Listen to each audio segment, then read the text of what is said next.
Hello ladies and gentlemen, and welcome back to the channel, Oketra Magic, and it's Jordan here, and we are bringing you a very special episode on today, which is we were challenged by MTG Young Mage, also known as the Rhino. He decided to get a lot of us together on the Kitchen Table MTG forums. If you aren't a part of, I seriously recommend you going and joining. Great place to go, fantastic, you can actually talk to all his content creators, it's fabulous.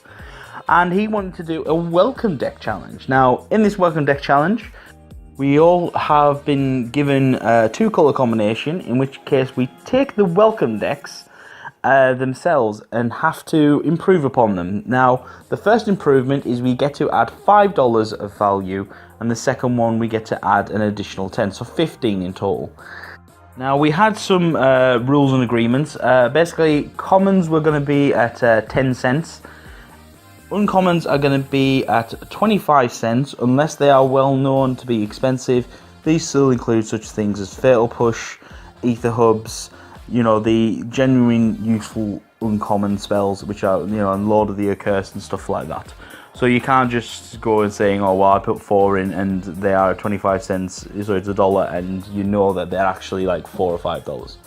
So with this in mind, I got the colours of white and green, so Selsyna. Not quite in my colour pie spectrum. In fact, I'm rather jealous that Orc's Head Chris got the Boros, so white-red, which is very much up my colour streak. So first thing I did was to begin looking at the actual welcome decks themselves. Now, in white, rare is Victory's Herald, which is an expensive 6-drop.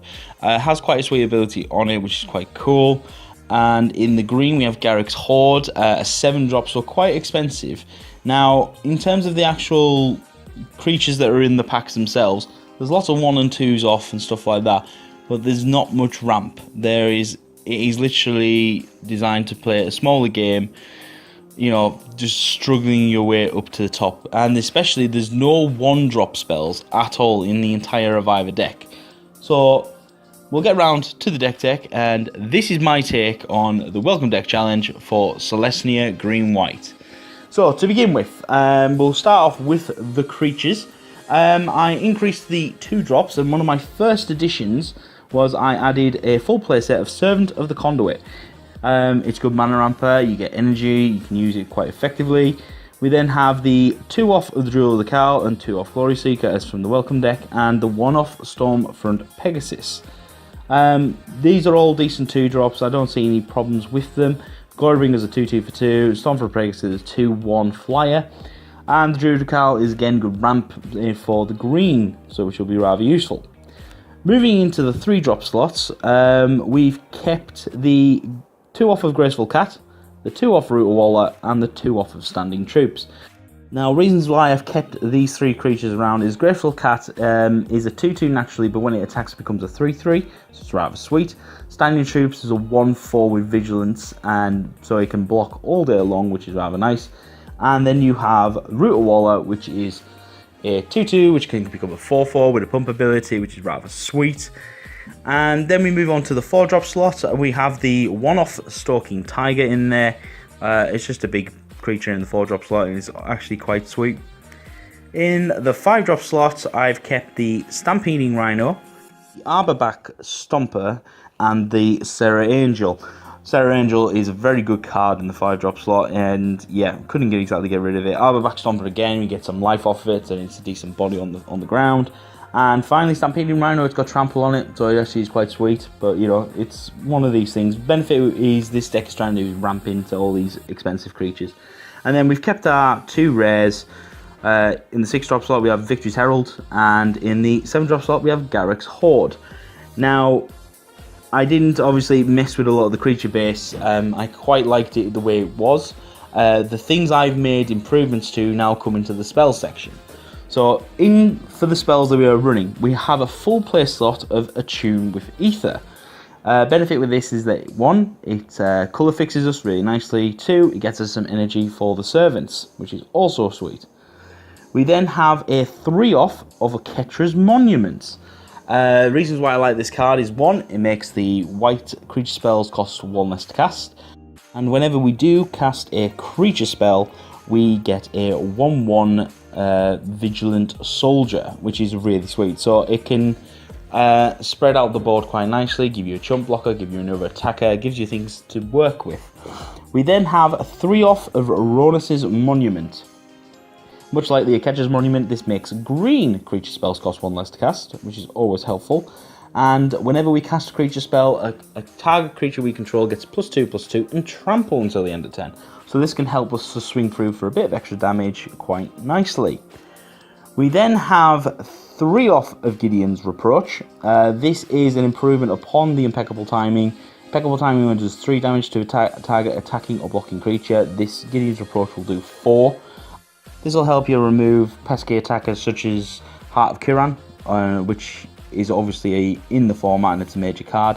It also will take down a Glorybringer as well, which is also notable. So this just helps take down some of the bigger creatures that do fly in the air, as well as some of the bigger creatures that come at you on the floor. We also then have a 2-off of Immolating Glare. This just destroys target attacking creature, which is really sweet. It's very, very useful. And finally, we have a 1-off of Dusk and Dawn. Reasons why we run this card: this is just a good board wipe. It also allows us to get cards back eventually, and which could help seal out the game late game possibly. So that is it pretty much for spells. Moving on to the land base. Now this is where I've also improved upon. I have added 4-off of Tranquil Expanse. It is a dual land, obviously it's tapped, but it's really sweet. It helps land and colour fix us quite nicely. And then from the welcome decks, we are keeping 10 plains and 9 forest, and that is pretty much a 60 card deck. I haven't really gone into having a sideboard, but you easily could do, because the entire upgrade itself only came to $3.91. So you could easily add in a few extra creatures, a couple of extra spells, such as another Gideon's Reproach, Immolating Glare, etc, etc. So there's a few things you can do quite nicely. Moving on to the second upgrade of the deck. Now, in terms of what we had listed, I pretty much kept the same deck because I figured it was easy to actually work with if I was a new player. And with the additional $10 that I had at disposal, I decided to make 3 improvements with cards to the deck. The first improvement is I removed the Stalking Tiger and replaced it with Oketra the True. Benefit with Oketra is that one, she's an indestructible 3/6 double strike god. She can't attack or block unless you have 3 or more creatures, but we are in a creature heavy strategy, as well as with the monuments to help get creatures onto the board quicker. She can also create tokens as well, which is also very sweet. I did want Rhonas, I really did, but he is so expensive at the moment because he's seeing play in other formats such as Modern and so on and so forth, because he is a 3-drop god, which allows him to be cheated out into play with Collected Company and various other strategies. So, Oketra the True is a 1-off. Again, it's really sweet, it's indestructible, so it can be quite useful. Next improvement is that I reduced down the monuments down to from 3 offs down to 2 offs, and I put in 2 Saram's Expertise. This just gets us some more tokens onto the field to help get Oketra active a lot more of the time. And the benefit of that is that we get to cast a 3-drop spell for free as well. So whether that's getting another creature onto the board, which would also trigger the monuments as well, or getting a monument out of hand into the floor for free as well is also sweet. And the final improvement to the deck is I removed the 2 Immolating Glare and I put in 2 Declarations in Stone. Benefit with this is that it is exile removal, it can get rid of Ulamogs and so on and so forth.